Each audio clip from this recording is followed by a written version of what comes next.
Hello दोस्तों, कैसे हैं आप सब। मेरा नाम अरफा फिरोज ज़की है, मेरे साथ अबू बकर बिन तलत है। स्पोर्ट्स इन्फो डिजिटल पे वेलकम करते हैं आपको एक बुरी खबर के साथ। इस वीडियो में हम एक आपको बुरी खबर बता रहे हैं, लेकिन उसके साथ साथ ये बुरी खबर कुछ लोगों के लिए अच्छी खबर भी होगी, क्योंकि आपको पता है ना कि बुग़्ज़ एक ऐसी चीज़ है, एक हसद एक ऐसी चीज़ है और जेलसी एक ऐसी चीज़ है कि उसका इंतज़ार जो है ना वो बंदा ज़रूर करता है जो उसको पसंद नहीं होता। और ये खबर है बाबर आजम और मोहम्मद रिजवान के हवाले से, क्योंकि बहुत अरसे से हम लोग देख रहे हैं कि कैंपेन चल रही है बाबर आजम और मोहम्मद रिजवान के ख़िलाफ़, और कुछ लोग, कुछ तबके और पीसीबी में भी इवन कुछ लोग ये चाहते हैं कि बाबर आजम और मोहम्मद रिजवान को टीम से जितना दूर किया जाए उतना अच्छा है। तो ये खबर जो है वो आपके सामने हम लाए हैं, आप एंड तक वीडियो को ज़रूर देखिएगा। देखो भी, पहले तो मैं आपको खबर बता दूं कि एक्चुअली है क्या। देखिए जी, अभी फ़खर जमान, साइम अयूब, मोहम्मद हारिस, हसन नवाज, ये कुछ वो खिलाड़ी हैं जो टॉप ऑर्डर में T20 स्क्वाड में लाए गए हैं। और साहिबजादा फरहान और बाबर आजम और मोहम्मद रिजवान को निकाला गया है। अब इन दो को निकाला इसलिए गया है क्योंकि इन खिलाड़ियों को एडजस्ट किया जा चुके। अब चूंकि जो न्यूजीलैंड का टूर था उसमें बहुत ही बुरी परफॉर्मेंस पाकिस्तान की रही थी और जो यंगस्टर्स थे वो टुल्ले मारते हुए आउट होते हैं, और हमें याद आई बाबर आजम और मोहम्मद रिजवान की, यार इनका शायद अब कमबैक हो जाए, क्योंकि ये जो टेस्ट थे किया गया था यंगस्टर्स पर, ये बुरी तरह जो फ्लॉप हो गया, क्योंकि आगे बहुत बड़ा जो एशिया कप और T20 वर्ल्ड कप जो वो आ रहे हैं उसमें बाबर और रिजवान की हमें ज़रूरत पड़ेगी। लेकिन पीसीबी सेलेक्टर्स ने ये फैसला कर लिया है कि फ़खर जमान और साइम अयूब को हम लाएंगे टीम में, मोहम्मद हारिस को खिलाएंगे नंबर 3 पर और हसन नवाज को हम बिठाएंगे बेंच पर, लेकिन बाबर आजम और मोहम्मद रिजवान की जगह इस सिलेक्शन कमेटी के दौर में नहीं होगी। ये बुरी खबर है। अब डिबेट ये छिड़ गई है कि क्या ये बुरी खबर है या अच्छी खबर है कि बाबर और रिजवान का T20 में सफर तमाम। अरफा, जिस फसाने की आप बात कर रहे हैं ना, ये फसाना हुआ करता था, लेकिन ये हकीकत बनता हुआ नजर आ रहा है। उसका रीजन ये है कि अगर मैं स्टार्ट करूं ना उस बात से, एक कप्तान ने जब बोला अपने प्लेयर्स को कि आपने अपनी परफॉर्मेंस से परेशान नहीं होना, हम यहीं पर रहेंगे, सिलेक्टर्स आते जाते रहते हैं, तो उस चीज को, उस डायलॉग को, उस बात को बहुत ही सीरियस लिया गया और मेक श्योर किया गया इस दफा कि नहीं भाई, सिलेक्टर्स यहां पर ही रहेंगे, प्लेयर्स आते जाते हैं, चाहे जितने मर्जी बड़े स्टार्स हों। और उसके बाद एक जो नई डेवलपमेंट हुई, वो नई डेवलपमेंट ये थी कि जनाब आपके जो स्टार प्लेयर्स हैं, जिनमें बाबर आजम और मोहम्मद रिजवान हैं, उनकी परफॉर्मेंस कॉम्प्रोमाइज हुई और एक नए स्टार्स के साथ, नए नामों के साथ, जिनका आपने इंट्रोडक्शन में भी जिक्र किया, उनको भेजा गया और टीम्स को वहां पर पाकिस्तान की एक नए चेहरे के तौर पे लाया गया। अब होता क्या है कि समझा गया कि बाबर आजम की ये रिप्लेसमेंट है या मोहम्मद रिजवान की रिप्लेसमेंट है, क्योंकि मोहम्मद रिजवान अब दोबारा T20 के कैप्टन नहीं रहे, ये चीज तो सबको पता है। उसके बाद PSL स्टार्ट होती है और ये समझा जा रहा था कि PSL के बाद रिजवान और बाबर की दोबारा वापसी होगी, क्योंकि आगे जो एशिया कप और T20 का जो इवेंट है T20 फॉर्मेट में, वो बहुत इंपॉर्टेंट है और उसकी वापसी होगी दोबारा।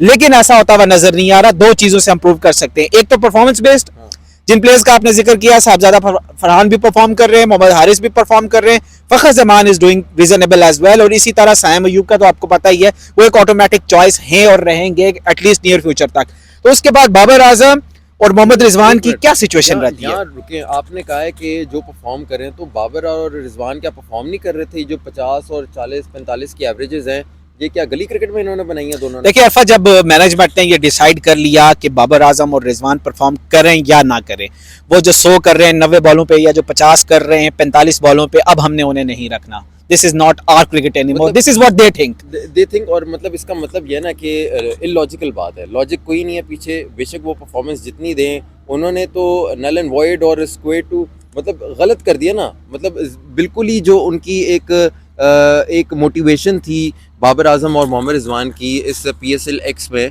PSL के 10वें एडिशन में, कि यार हम अगर टीम से ड्रॉप हुए हैं तो हमें ये प्लेटफॉर्म मिला है PSL का, इसमें हम परफॉर्मेंस देंगे और फिर टीम में वापसी आने की कोशिश करेंगे। बाबर और रिजवान ने कहीं भी, किसी भी इंटरव्यू में, कहीं भी एक झलक भी जो है वो ये नहीं दी कि यार हमारा जो है वो शौक नहीं है T20 खेलने का। अगर ऐसी बात होती ना तो वो कैटेगोरिकली खुद बोलते, वो उन्हें कोई ज़रूरत नहीं है किसी की तरफ से उन्हें कहने की यार आप जो है ना रिटायरमेंट ले लो, कि आपकी जो है हमें ज़रूरत नहीं है। इतना कोई माई का लाल पैदा नहीं हुआ अभी तक कि बाबर और रिजवान को जो है डिक्टेट करेगा। जब चाहेंगे वो खुद जो है वो रिटायरमेंट दे देंगे, इज्जत के साथ रिटायरमेंट देंगे। लेकिन अगर वो चाहेंगे, वो समझते हैं कि हमारे अंदर दम खम है T20 क्रिकेट का, तो हम लोग जो वो ज़रूर खेलेंगे। मुझे ना आज बहुत ज़्यादा अफसोस हो रहा है कि काश बाबर आजम और मोहम्मद रिजवान ना पाकिस्तान क्रिकेट टीम को मिले ही ना होते। क्योंकि पाकिस्तान क्रिकेट टीम को तो चलो जो रन करने वाले हैं ना, यानी कि जो पीसीबी सेलेक्टर्स हैं, जो खुद पिछले एक साल में जो है वो 25 बार तो खुद चेंज हो चुके हैं, 25 सेलेक्टर्स जो है वो पाकिस्तान के पिछले कोई 1.5 साल में लग चुके हैं। क्या है जो है वो इन पर इनकी जो एक क्रेडिबिलिटी होती है, किस तरह से इनको जो है वो सीरियस लिया जाए। पीसीबी सेलेक्टर्स का क्या उनकी अकाउंटेबिलिटी हुई चैंपियंस ट्रॉफी के बाद?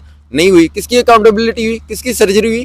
खिलाड़ियों की जो वो सर्जरी हुई। मुझे तो बहुत ज़्यादा अफसोस हो रहा है, काश ये दोनों खिलाड़ी होते ही ना पाकिस्तान टीम में, फिर पता चलता पाकिस्तान क्रिकेट बोर्ड को क्या हमने जो है वो क्या जो है वो हमने हीरे गवाए। और मुझे ये भी अफसोस हो रहा है कि रिजवान को कप्तानी नहीं करनी चाहिए थी, एक्सेप्ट ही नहीं करनी चाहिए थी।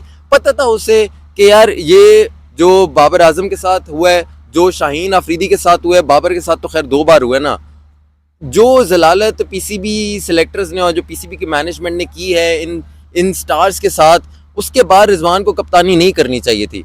आज जो एक तरह से जो हमारे पिछले 2 साल 3 साल पहले जो हीरो थे, आज वो जीरो बन गए हैं। लोग जो है वो गालियां दे रहे हैं। इंडियन जो क्रिकेटर्स हैं, जो इंडियन एक्स क्रिकेटर्स हैं, जो इंडियन मीडिया है, वो बुरे अल्फाज में इस्तेमाल जो है वो कर रहे हैं हमारे स्टार्स के लिए। और हमारे स्टार्स जो हैं वो बेचारे कुछ बोल भी नहीं सकते, किसी प्रेस कॉन्फ्रेंस में भी जो है वो खुल के बोल नहीं सकते। सेंट्रल कॉन्ट्रैक्ट है ना, क्योंकि सेंट्रल कॉन्ट्रैक्ट है। इससे पहले क्या हुआ था जी, एक बार उन्होंने अपनी आवाज़ उठाई थी कि यार ये जो आप डिजिटल जो कमाते हैं ना, पीसीबी पैसा कमाता है, उसमें से कुछ परसेंटेज हमारी भी होनी चाहिए, क्योंकि हम लोग जो वो हम लोग फेसेस हैं, आप हमें यूज़ करके करते हो। उस पर पीसीबी ने क्या किया, सारे प्लेयर्स को जो है वो आपस में कप्तानी की रेस में लगा दिया, क्योंकि और तो तरीका था नहीं कोई तोड़ने का।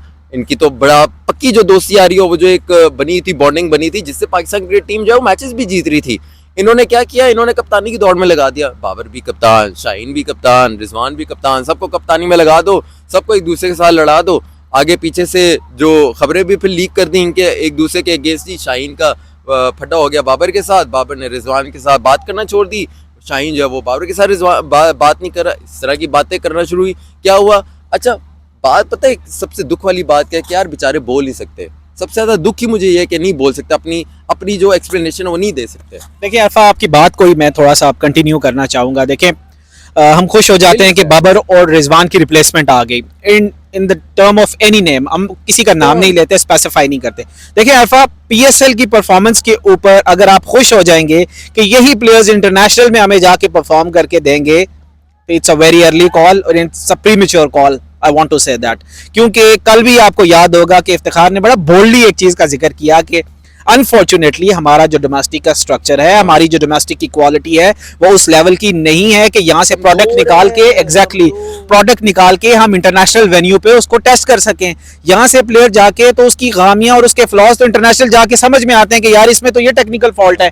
तो यहाँ पर तो कोई ऐसा स्ट्रक्चर नहीं है जिससे आप इंटरनेशनल ब्रांड बना सकें। कोई नेचुरली कोई टैलेंट अगर सामने आ जाए जो पे इस स्टैंडर्ड का हो कि ब्रांड बन सकता हो, जो कि बाबर और रिजवान की सूरत में थे, तो उनके साथ हमने क्या किया आपके सामने ही है। और इसके साथ साथ एक और चीज़ अगर बताऊं, देखिए बार बार आप जिक्र कर रहे थे 4 पैटर्न इन चीफ्स हमारे चेंज हुए, 5 चेयरमैन हमारे चेंज हुए, 7 से 8 आपकी सिलेक्शन कमेटीज चेंज हुई।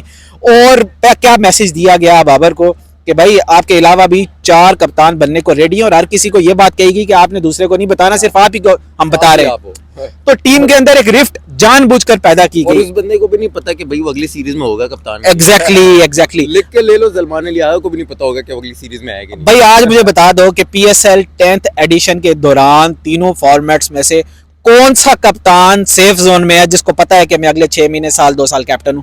कोई भी नहीं भाई। ना ओडीआई की व्हाइट बॉल का, ना T20 का, ना ही टेस्ट का। टेस्ट का तो इसलिए बेचारा बच गया है कि अभी लॉन्गर रन में हमें कोई टेस्ट की सीरीज नजर नहीं आ रही, वरना उसका डिसीजन भी सामने आ चुका होता। तो it's a very problematic phase for Pakistan के बाबर और रिजवान को आप ये पिच कर रहे हैं ये खबर कि यार you are not any more part of our future plans. तो अगर ऐसी सिचुएशन है तो आप बना करके दिखा दें भाई। टीम T20 की टीम इन दोनों के बगैर बनाकर दिखा दें, हमें तो कोई प्रॉब्लम नहीं है। हम तो चाहते हैं कि पाकिस्तान की टीम परफॉर्म करे, पाकिस्तान की टीम इंटरनेशनल इवेंट्स जीते, आईसीसी के इवेंट्स जीते, वहां पे अच्छा खेल के आए। लेकिन अगर आप ये समझते हैं कि बाबर और रिजवान वो टैलेंट नहीं है जो पाकिस्तान की नेशनल टीम में खेल सकते हैं, तो कौन है वो टैलेंट जो बाबर और रिजवान से बेहतर परफॉर्म कर सकता है? जरूर आए जी, जरूर उनको लेकर आए। और पता है यहाँ ना एक पते की बात है, ये पीसीबी सिलेक्टर समझते हैं कि हम लोग ना सब कुछ है, हमारे आगे हमें कोई हटाने वाला नहीं है। ये बड़ी एक गलत बात है कि पीसीबी जो चेयरमैन है, अफसोस हो रहा है कि वो क्यों उन्होंने अकाउंटेबिलिटी या सर्जरी नहीं की पीसीबी सेलेक्टर्स की, जिन्होंने इतनी पुअर परफॉर्मेंस, जिन्होंने इतना पुअर स्क्वाड दिया है। मोहम्मद रिजवान ओपनली जो है वो नाराज़ हैं कि भाई हमें जब एक स्क्वाड ही जो मर्जी का नहीं दिया तो किस तरह से हम टीम बनाएंगे। गैरी कर्स्टन और जेसन गिलिस्पी वो छोड़ कर ही आपके क्रिकेट को इसलिए चले गए क्योंकि आपने जो कमिटमेंट उनके साथ की थी कि आपका जो है वो वोटिंग राइट होगा सिलेक्शन में, आपने तो उनके साथ जो है वो धोखेबाजी की है। तो क्यों जो है वो इस सिलेक्शन कमेटी को आपने सारा कुछ जो इख्तियार दे दिया, अकाउंटेबिलिटी जो वो क्यों नहीं हो रही, स्ट्रेटजी क्यों नहीं हो रही? जो प्लेयर्स जिन्होंने परफॉर्मेंस आपको दी थी उन्हीं को आपने बाहर निकाल दिया। या ना पीसीबी सेलेक्टर्स को कहूँगा यार, जो आप समझ रहे हो ना कि बाबर और रिजवान का हमने करियर जो है वो ख़त्म कर दिया, ये आपकी ना बहुत बड़ी भूल है। इनके स्टैट्स जो है वो इधर ही हैं, लीग्स भी इधर ही हैं, जितनी मर्जी कोशिश कर लें, परफॉर्मेंस बल्ला जो है वो दोनों का अपने पास है, रन उन्होंने जो है वो खुद ही बनाने हैं। आपने बॉलिंग नहीं करानी इन्हें आकर के, आप इनको जब आउट कर दोगे। अरफा, मैं यहाँ पर सिर्फ एक चीज ऐड करना चाहूंगा, सॉरी फॉर द इंटरप्शन। अरफा, दो वो सेगमेंट्स हैं जो सबसे ज्यादा क्रिटिसाइज करते हैं बाबर आजम, मोहम्मद रिजवान को, और जब टीम में यूनिटी थी उस टाइम भी उनको वो पसंद नहीं थी। दो वो सेगमेंट्स हैं। नंबर वन, वो जिन्होंने जिंदगी में कभी डोमेस्टिक या हार्ड बॉल तो दूर की बात है, सॉफ्ट बॉल की क्रिकेट भी कभी नहीं खेली, जिनको पता ही नहीं है कि क्रिकेट में क्या क्या हो सकता है और क्या क्या नहीं होता। तो भाई फुटबॉल के टीवी के एंकर्स, फुटबॉल एनालिसिस को आपने पीसीबी का सेलेक्टर बनाया हुआ है, इससे ज्यादा और क्या गिर सकती है quality? Number one. Number two, कुछ लोग हैं जो अपने आप को समझते हैं कि हमने पाकिस्तान के लिए क्रिकेट खेली, इतना बड़ा एहसान कर दिया कि क़यामत तक हमसे बड़ा कोई स्टार नहीं हो सकता, और हमारे अलावा किसी को आपने ना स्टार बोलना है ना लेजेंड मानना है, हमें ही वो प्रोटोकॉल्स देने हैं जो किसी फ्यूचर स्टार के या करंट स्टार के हो सकते हैं। तो उनके मतलब आप कह रहे हो कि ये जेलस होते हैं? फिर यार क्यों नहीं होते जेलस? अरफा, होते हैं जेलस, क्यों नहीं होते? It's not about Babar and Rizwan, कोई भी स्टार। अब मुझे एक बात सिंपल सी बता दें कि ये जितने अच्छे कजन्स, जितने अच्छे दोस्त और जितने अच्छे कोलीग्स बने हुए हैं 90s से ऑनवर्ड्स के, जितने वो स्टार्स जो कि टीवी पे बैठ के या तो आप एनालिसिस कर रहे हैं या कमेंट्री कर रहे हैं या फिर किसी टीवी शोज में अपने आप को पेश कर रहे हैं। अरफा, ये जब प्लेइंग 11 अपने दौर में खेलते थे, मैं खुल के ये बात करता हूं, ये एक दूसरे से सलाम नहीं करते थे, ये एक दूसरे को गालियां देते थे। मैं खुल के ये बात करता हूं, मैं चैलेंज करता हूं कि कोई मुझे प्रूव करके बता दे, ये जो आज साथ बैठ करते हैं, दूसरों के बारे में बात करते हैं, जब ये अगठे टीम में होते थे तो दो किस्म की अप्रोचेज होती थी कि यार फलाना परफॉर्म कर रहा है, ये इस बात पे लगे रहते थे कि यार ये इसको टीम में अगर शामिल किया तो मैं नहीं खेलूंगा। इस लेवल की बातें भी हमने देखी। मुझे वो याद आ गया ना कि भाई वो जो कहते हैं कि वो प्रोफेशनल राइवलरी होती थी हमारी, मेरी उस डब्ल्यू के साथ जो प्रोफेशनल राइवलरी थी, वो बाबर रिजवान इसलिए नहीं पसंद आते ना क्योंकि वो बैटिंग के खिलाफ बात करते हैं और आप तो बैटिंग को सपोर्ट करते हो, प्रमोट करते हो, बेशर्मी की। ओ ब्रो, कौन सी प्रोफेशनल राइवलरी? प्रोफेशनल राइवलरी में गालियां दी जाती हैं एक दूसरे को। प्रोफेशनल राइवलरी में ये कहा जाता है कि अगर इसको कप्तान बनाया तो मैं टीम में नहीं खेलूंगा। प्रोफेशनल राइवलरी कौन सी होती है? प्रोफेशनल राइवलरी तो ऑस्ट्रेलिया में हमने देखी है, बेंच स्ट्रेंथ उनकी होती है, या फिर हमने सेना टीम में देखी है, या अब इंडिया में देखी है। India is up to that stage now कि जहां पर उनकी सेकंड और थर्ड टीयर भी इस काबिल है कि इंटरनेशनल अरीना में वो परफॉर्म कर सकती है। पाकिस्तान के पास लेकर के ना आखिरी 4-5 साल में ये वो स्टार्स आए थे जिनको इंटरनेशनली अट्रैक्शन मिलना स्टार्ट हो गई थी, उनको इंटरनेशनली आईसीसी भी रिकॉग्नाइज करता था, जिसको आप कहते हैं ना आईसीसी के पोस्टर गाइज, वो 3 थे, बाबर, रिजवान और शाहीन शाह अफरीदी, और फिर उसके बाद आहिस्ता आहिस्ता नसीम और हारिस भी बनना शुरू हो गए थे। अच्छा, ये वो 5 प्लेयर्स थे जिनकी आपस में बड़ी यूनिटी थी। जब इनकी यूनिटी थी तो टीम की परफॉर्मेंस एटलीस्ट ऐसी थी, यार मेरा स्ट्राइक रेट 500 है लेकिन मैं ग्रुप स्टेज से बाहर हो रहा हूं, लेकिन एक बंदे का स्ट्राइक रेट 120 है लेकिन हम सेमीफाइनल और फाइनल खेल रहे हैं टूर्नामेंट में, तो कौन ज्यादा सक्सेसफुल है? और वो भी ऑस्ट्रेलिया मेलबर्न में जाके खेल रहे हो। भाई यही बात है, ये सिलेक्टर्स, मैं कहता हूँ यार जो करंट पीसीबी के सिलेक्टर्स है ना, उनसे पोस्ट लेकर ना रेडी वालों को दे दो, पीसीबी सिलेक्शन कमेटी में उनको मेंबर बना दो, वो बेहतर टीम बना देंगे। अच्छा, एक ईगो का इशू बहुत ज्यादा बनाया जा रहा है और इस चीज को उल्टा इनकी तरफ लेकर, प्लेयर्स की तरफ लेकर आया जा रहा है कि इनके अंदर ईगो है। भाई प्लेयर्स के अंदर ईगो है, आपने उनको in the middle of ICC event world cup से हटाया उस प्लेयर को, तो आप कह रहे हैं उसमें ईगो है। उसके बाद आपने 4 प्लेयर्स को नॉमिनेट किया कि आप जनाब कप्तान होंगे, अच्छा प्लेयर्स के अंदर ईगो है। उसके बाद आप वापस आते हैं, महीने महीने के लिए कप्तानी देते हैं 2 प्लेयर्स को, तो उसके बाद आप कहते हैं कि उनके अंदर ईगो है। ईगो तो उन लोगों में है, उन ऑफिशियल्स में, उस मैनेजमेंट में है जो 2-2.5 साल पहले से इस सारे इशू का हिस्सा थे और आज तक उसका हिस्सा है। देखिए, उन लोगों को आइडेंटिफाई करना बहुत जरूरी है और यहाँ पर हमारी रिक्वेस्ट है, being a sports journalist, being a cricket follower, chairman Pakistan cricket board Mohsin Raza Naqvi साहब से कि आप आइडेंटिफाई करें उन लोगों को, क्योंकि आप बहुत अच्छा काम कर रहे हैं और आप मजीद बेहतरी ला सकते हैं।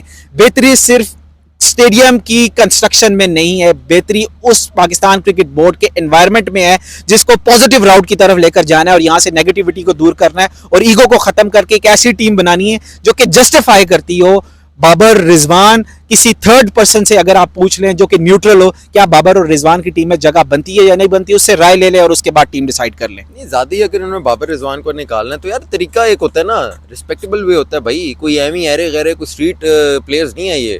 आपको सर्व किया, कप्तान आपके साबिक हैं, एक आपका करंट कप्तान है, सेमीफाइनल फाइनल तक जो है वो पहुंचाया हुआ है। T20 की लीग्स में अगर कोई हॉट जोड़ी रही है T20 की तो बाबर रिजवान की रही है। इतनी बुरी तरह उनके साथ ट्रीटमेंट जो किया गया, अगर ठीक है आपके प्लान्स में नहीं थे तो यार उनके साए के अंदर जो है वो बाकी यंगस्टर्स को करना था। ऐसा नहीं था कि सारे यंगस्टर्स को स्टार बना दिया तो जो स्टार से उनको जो है वो जलील करके जो है वो जीरो बना दिया। ये तरीका जो गलत है। लेकिन यहाँ मैं आपको ये जरूर बताऊंगा कि भाई ये पीसीबी सिलेक्शन कमेटी जिस तरह से पिछले रही है ना, इनकंसिस्टेंट, पता ही नहीं चला कौन आया कौन बाहर गया, यही जो है वो अब भी होना है। लेकिन बाबर और रिजवान जो है वो इधर ही रहेंगे, ये आप लिख कर ले लो। मुझे अरफा फिरोज हकी और अबू बकर बिन दलत को इजाज़त दिए। नेक्स्ट वीडियो आप जरूर देखिए क्योंकि एक बहुत बड़ी खबर के साथ आपके सामने हम लोग आ रहे हैं। अपना बहुत सारा ख्याल रखिएगा। अल्लाह हाफिज़।